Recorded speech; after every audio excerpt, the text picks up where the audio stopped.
Bonjour et bienvenue sur Zen et Yogi, tout un état d'esprit, le podcast qui vous veut du bien. Cette semaine, on va parler de petites choses que vous pouvez mettre en place pour vous sentir bien au quotidien. En tout cas, cela fonctionne pour moi et c'est en commençant par un premier pas que l'on est capable de faire beaucoup. Courage à vous si cela est compliqué en ce moment. Je vais vous parler aujourd'hui de petites choses qui ne sont pas forcément très difficiles à mettre en place dans votre journée. Mais ce sont des choses qui font du bien et qui font que nous avons encore un peu d'énergie à la fin de la journée. Je vous ai déjà parlé du fait de s'organiser comme étant la première étape, notamment avec la méthode Zen to Done, mais il y a d'autres choses qui peuvent vous convenir. Et je commence toujours par m'observer. Prenez ne serait-ce que 2 minutes pour vous observer. Alors oui, vous pouvez vous regarder dans un miroir et dire « Miroir, mon beau miroir, qui est la plus belle en ce royaume ?» Mais quand je parle de s'observer, je parle bien sûr de l'intérieur, de nos pensées qui défilent, de nos actes. Bref, on le met un peu sur pause. Et ce sera peut-être même le temps de respirer un bon coup, comme nous avons pu le voir dans les podcasts précédents. Respirer, c'est la vie. Deuxième petit conseil pour votre journée, buvez suffisamment.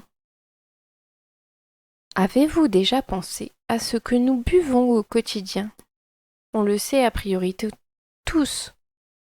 Notre corps est composé de 70% d'eau.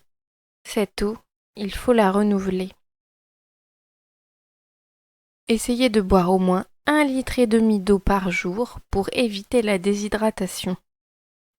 Souvent, on attrape mal à la tête à cause du manque d'eau.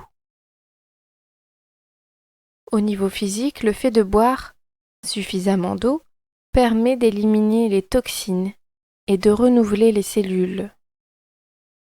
Cela maintient également le volume de sang et de la lymphe. Cela fournit la salive qui permet d'avaler les aliments, qui sert de lubrifiant pour les articulations et les yeux. Il maintient également la température du corps, permet les réactions chimiques dans les cellules, permet ainsi l'absorption et le transport des nutriments ingérés. Boire permet aussi l'activité neurologique du cerveau. Ça assure également l'hydratation de la peau, l'élimination des déchets, de la digestion et des divers processus métaboliques. Alors oui, je suis la première à oublier de boire, mais dès que je peux, je me rattrape. Autre conseil qui peut jouer sur votre journée, manger en conscience. Pourquoi manger en conscience? On devrait faire tout en conscience, cela nous éviterait bien des embarras. Notre corps a besoin de plein de choses pour bien fonctionner. Lipides, protéines, glucides, minéraux, etc. Chacun est différent au niveau de l'alimentation. Il est sûr que manger certains aliments en excès ne vous aidera pas forcément, vous pouvez être ballonné ou avoir mal au ventre ou plein de choses. C'est comme manger sur le pouce ou en travaillant.